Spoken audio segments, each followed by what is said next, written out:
Luca Nation, welcome back to Monday episode of Lucas, Tigers, and Bronzo My. And I think you were going to have a really, really nice episode for you guys today. We already got a lot of messages. There was a good dialogue in the Luca Nation Vintage group today. Kind of a little macro, or kids, hard days work like I used to do it. They don't do that anymore. Now they just deposit on Robinhood. And they try to gamble their way to millions. So that was a little conversation. People have said a good one, man. Yesterday's episode was all-time favorite for some of our community members. So we appreciate that feedback. By the way, we're expanding the team. We're growing. We're evolving, much to the excitement of my co-host. He's always pushing me, saying, Andrew, we're not doing enough. We're not doing enough. So here we are making a plea to our Luca Nation community, creators, talent, videographers. We're growing this into a Luca Nation network. So if anyone's interested or a friend that might be interested, whether that's for a month, a year, just wants to talk cards, make interesting content, and be a part of an awesome team, we're always looking for you guys, and you're going to love the rest of our team. Some of the funniest, most charismatic cats out there. Well, listen, spell that out, man. Spell that out. Charismatic. I'm my own. No, man. You got people listening to this, and what you should be thinking, close your eyes and think of what your Instagram avatar looks like. But what would it look like with orange tiger stripes wrapped around that avatar? So that's the key, guys. That's what Andrew is saying, right? And it doesn't matter what it may be, right? People come on as guests and then they reach out to us right after. It's like, how do we become a part of this? Right? So we are growing. Andrew's 100% right. And no matter what, he pumps the brakes on me more than you guys would realize. I am a dreamer. I mean, you guys could tell this from the way I talk. I'm a dreamer. I'm from the Ray Dalio, Gary Vee school. Like, I just want to, my head's in the clouds. I just think you can put it out there and I'm going to win no matter what. I mean, you guys know this. I drink the kombucha. I eat the avocado toast. I mean, Andrew is the one who's got his feet firmly planted on the ground, and he's always pulling me back. I got all these, pie in the sky ideas. And one of those ideas is, there are a lot of people out there who are going to hire folks, who are going to expand that way. We have the greatest network in the world. It's Luca Nation. I mean, we talk to people message us. We got lawyers, we got doctors, we got coaches, we got teachers, we got EMTs, we got nurses, it's amazing we have, and we want to hear from every one of you. We love having the Instagram groups. But, if you are somebody who's an aspiring videographer, you want to make content that way, you want to do post-production on videos, it's funny. Do you remember our first video ever on YouTube? Remember who put that one out there? It was Yamwax. So we reached out, and he said, hey, I can do this. It's amazing, the talent that's out there in Luca Nation. If you listen to this, before we get into our standard episode, and I'll try to be, not as Ponzi scheme cage that I was yesterday, right? But if you listen to this and you think, hey, I love this guy's content, I love being part of Luca Nation, I'd like to try my hand at this, or I do some video editing, and why the heck not? You want to come on an episode, we can do that too. I mean, there's we really do feel like we are building the best network in the world here, Luca Nation, and there is no Luca Nation without you guys. And I'm talking to every single one of you. Everybody who's listening to this right now, you make up Luca Nation. So we want full Michael Scott paper company. That's it, Michael Scott paper company. When Michael Scott shows The Office, he used to be the top salesman. You went full Michael Scott sales pitch there. I just think it's cool. Man. I think it's cool what we're building. I got a million names of paper companies. If Michael Scott paper company fails, I can just come up with another one. I have no shortage of names. No shortage of names. No, I hope you guys have been cashing, because Kevin Durant cards up. You even mentioned the Golden Auctions. That was the biggest winner.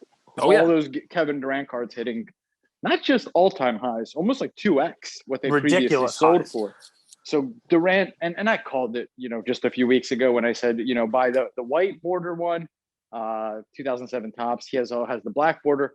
Honestly, with Durant cards, I don't even think you missed the boat. Listen, these are long episodes. I want you to toot your own horn a little bit, because you don't do it. Well, You don't do it yesterday you said enough. I toot my own horn too much. No, to me you do, because you tell me how great you are all the time, which is great. But our audience should hear it more. I tell everybody about my wins and all this great stuff. But I think it's fair to say that if you went back and put our plays head to head against one another, and you put the same amount of money into them, I think your plays would well outpace mine, especially with all the Kobe stuff. The hero stuff has come back down to earth. But I'm going to give you. I did an told episode people on to sell. Hero. And you told people to sell it. So I'm going to say if people actually listened to that and they weren't just holding Hero throughout, I would say, so take a victory. Not everything is a hodl. Not everything is hodl. Not everything is top shot. Not everything's top shot moments for nudes, which, by the way, I am taking. Just Smith. Anyone wants to know. Ish Smith. Yes, I will take Ish Smith for nudes. Hey, dude, I don't discriminate. No, but I mean, I'll tell you, I went on eBay the other day. I looked at the Kobe tops at 50th. The PSA 9, that sold for $5,000, $4,600. That was a $1,200 card when I first talked about it. All Kobe stuff went through the roof. Is that the chrome border or the paper border? Paper border, the foil at the 50th. Wow. Yeah. It was a $1,100 card. It even fell below $1,000 for a minute there. And you could have bought raw. You could have bought the PSA 9, but I see one listed right now on eBay for $19,999. Obviously, no one's going to buy it for that price. For what? That's a PSA 9 of the silver 9. Border. The silver border NBA 50th. Your 10 just sold for what, 40, 45? 40. Yeah. 40. I mean, what's a PSA 9 if a PSA 10 sells for 40? 8, 7, 6? Yeah. So that was a no-brainer. The PSA 9, it's cool. All of Kobe's cards, not just the 10s, have flown. I would actually say that the 9s have appreciated more than the 10s, which is kind of because they're more approachable. There's better liquidity on that. The 10 on that 50th, what we said, there's 68 of them. It just doesn't come up for sale as much. Yep. I think what's cool, guys, I'll give you a little macro thing here. Janet Yellen, the lady who's in charge of the Fed, Berkeley grad, and this is what is going to happen with this stimulus package, okay? And it's going to be different from previous stimulus packages. They're realizing that helicopter economics doesn't work. You can't just trickle down money into the banks and the banks give it to you. Now they're going to direct deposit right into your bank account. And what you're going to see is the beginning of hyperinflation. You're going to start seeing that. And you saw it, right? $1,200. They're saying every U.S. citizen is going to get that. People who make under $150,000 households. Gotcha. Yeah. So not every, but point taken. Anyway, I've never got a stimulus dollar, so I don't want to say every U.S. citizen. None of this stimulus has found its way into Cage's bank account. Let me tell you that. What do you consider Top Shot? But I think I literally think that we're just in the beginning. I think this is the third or fourth Top Shot. You meant to say Dibs.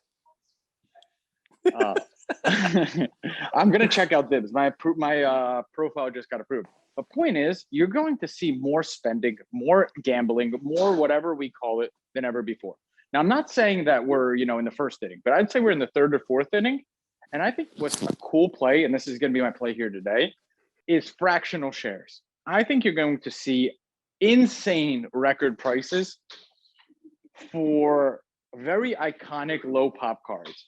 I'll throw the Jordan PSA 10 in the Fleer into that category, even though I think that is a manipulated card. And I don't think that a pop 300, maybe 350 by the time this is all said and done, is necessarily the best card to invest in at this price point.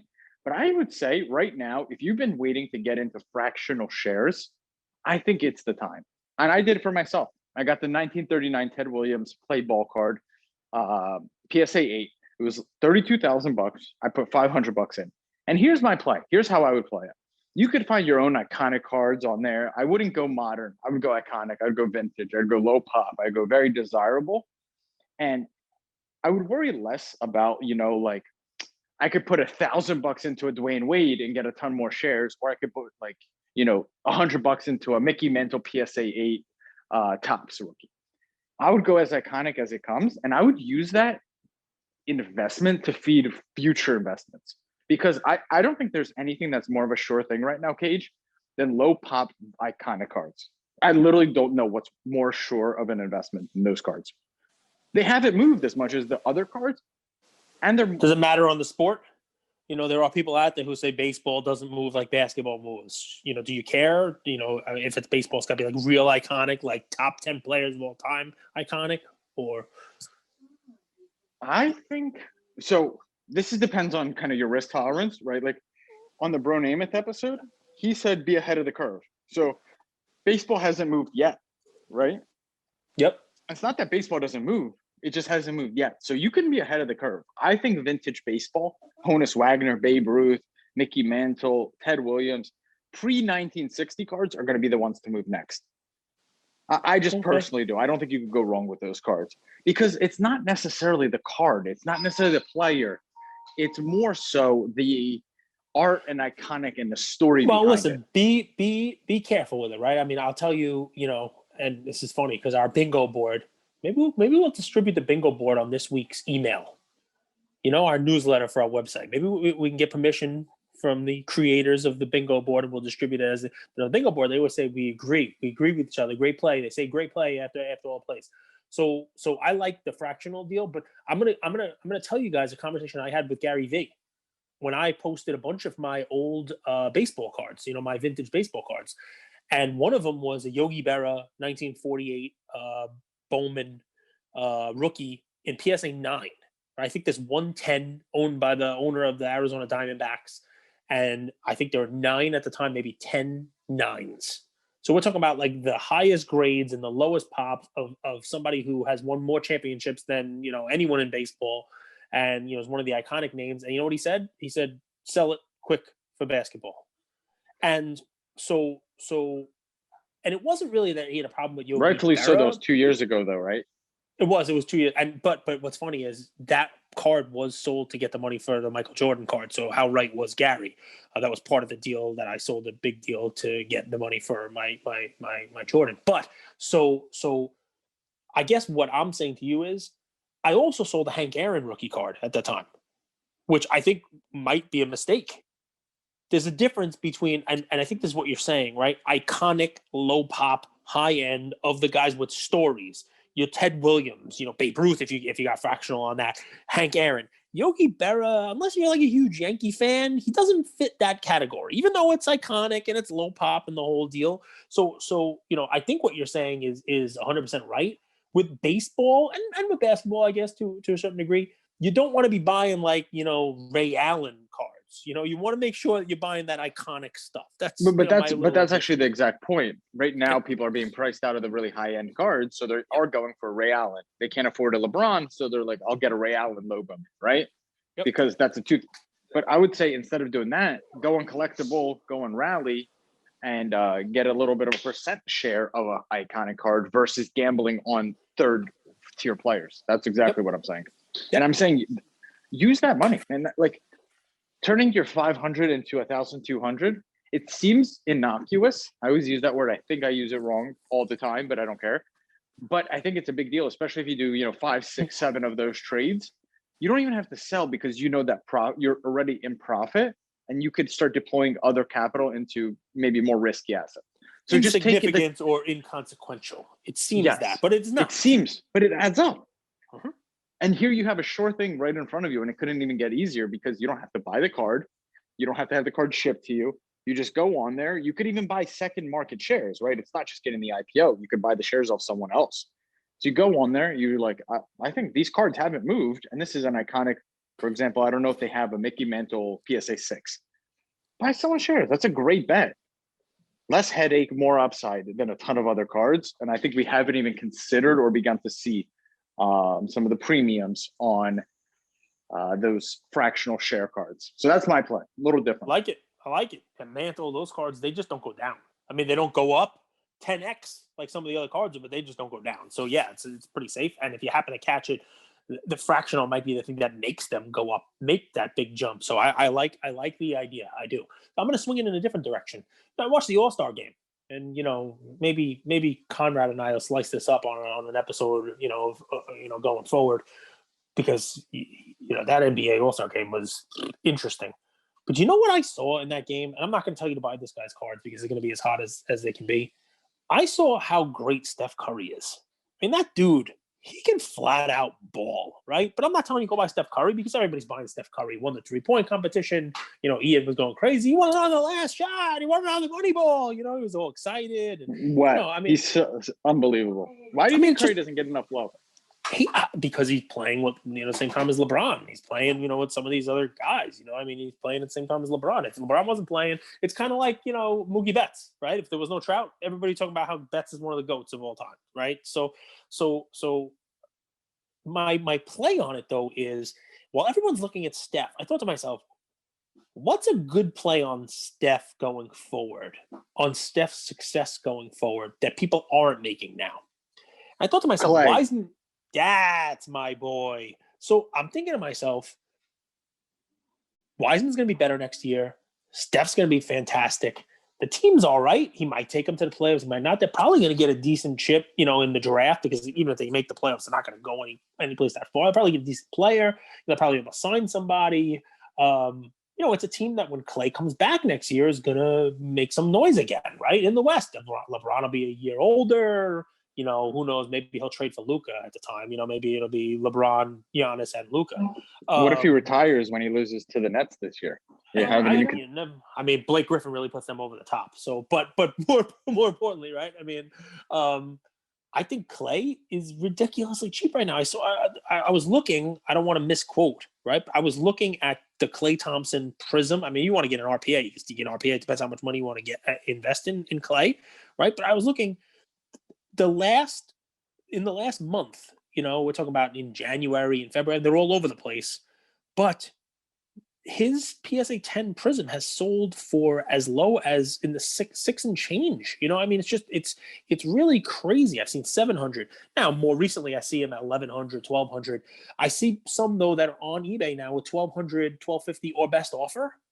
And you can most likely pick one of these cards up for under $1,000 in PSA 10. And this is a card that next year, you put this away now when no one's looking. You buy it in the offseason, no one's looking.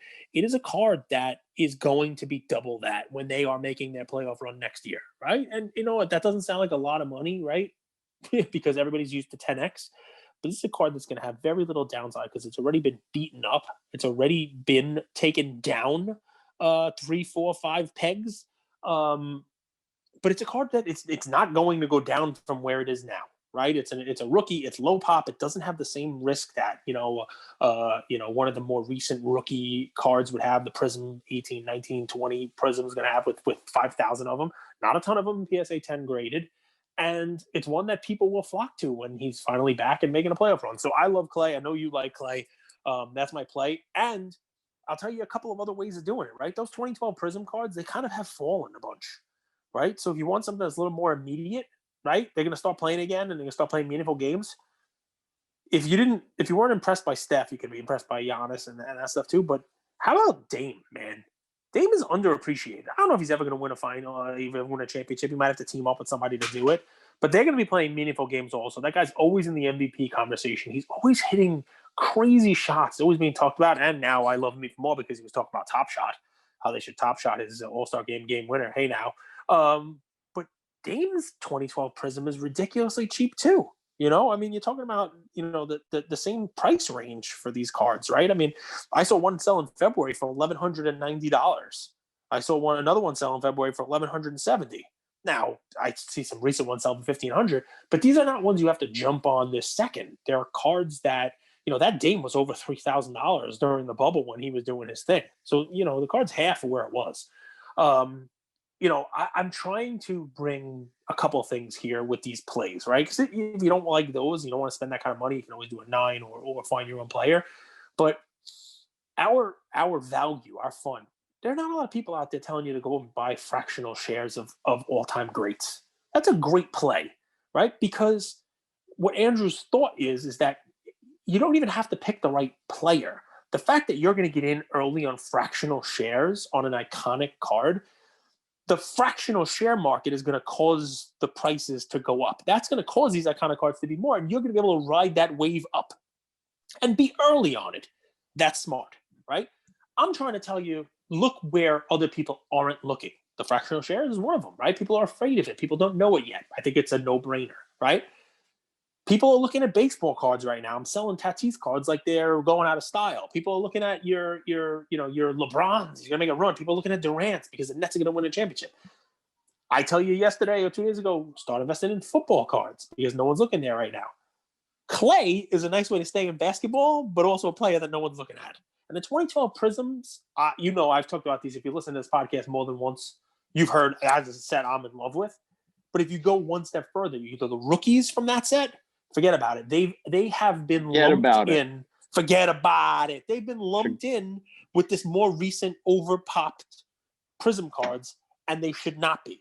Right? The 2012, 2013 Prisms, even 2014, 15, those cards, they do not have anywhere near the population that the 18s, 19s, and 20s do. I'm scared about the more recent. I'm not scared about these. So you know what I'm scared about? I'm scared to ever buy or sell another card from eBay ever again. Tell me why. I don't. Well, I don't know. Tell me why. Hey, by the way, Ken Golden has joined us, folks. Here he is, Ken Golden. Dude, Ken is hilarious. I don't know how people feel about Ken in the hobby. His content is interesting. His twitching is my favorite, though. Like he's and when he when he goes live on Twitch. When he goes live on Twitch and Twitch, Twitch is on Twitch. Or when someone's spamming his comments, instead of just blocking him right there, first he writes it down on a notepad, then he goes on his other phone, then he blocks you and he says, "Block. We don't do that shit up in here." Chris Hodge is live. Chris Hodge is live. But so I sold my Kobe Fleer 52 PSA 10. I sold it a month ago through our good friend, Mr. Probstein. That card went unpaid for 14 days. Then it got relisted today. And I just don't get this hobby. I just don't get it. I know that happens often, but like really, if you think about it, and you don't have a relist from him today too, by the way, a Mariano. Well, it's going to happen because here I'm the buyer. I could buy something, wait to see if the market's going to keep going in my favor. If it does, I'll buy it for the price because the seller has to honor it, especially a big seller like that. If it goes against me, I just don't pay. Imagine buying a stock but not really having to buy it for 14 days. We talk about it all the time. How are they going to fix that?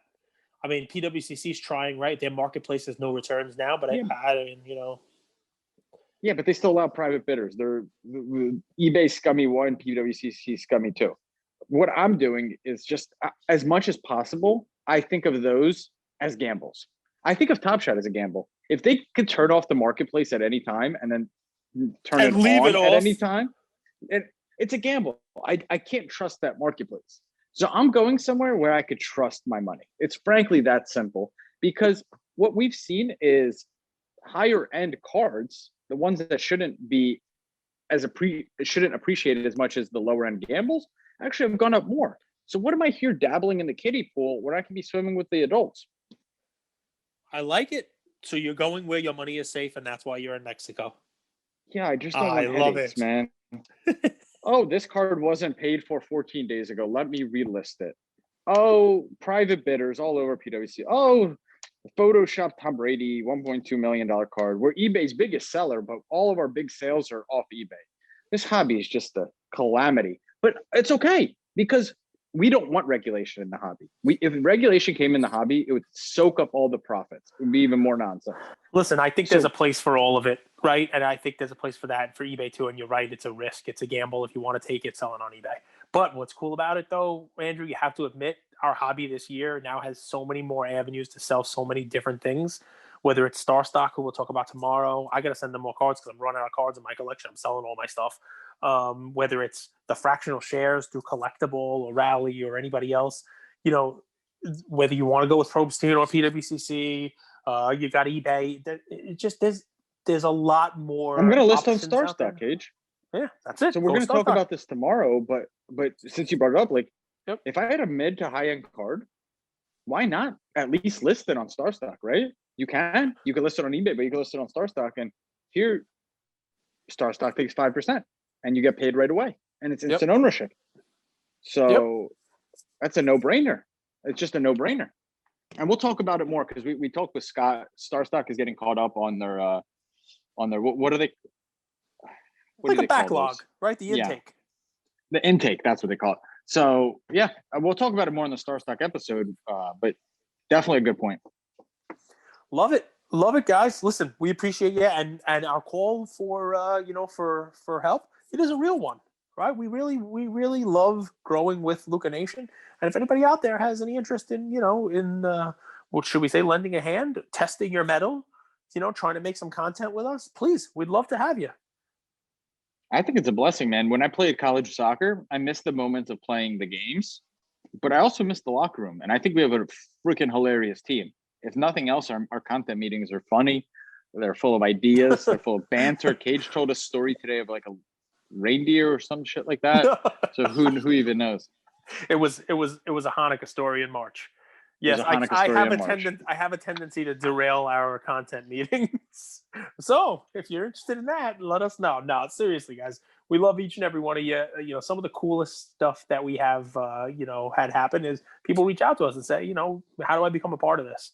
And we want to encourage that more because, some of the greatest collaborations we've done, some of the best guests that we have on. If you listen to this, and you're like, hey, I think I could be a guest on your show. Reach out. So I will tell you, some of our guests are on our show because they sent us a message and said, I think I should be a guest on your show. We were like, why the hell not? Come on the show. So if you're out there and you want to, you think you can do post-production on a video, you're out there, you think you can, edit some audio, you're out there, you think, you should be a guest on the show, reach out, man. What's the worst that could happen? We'll answer you. Thanks, everybody.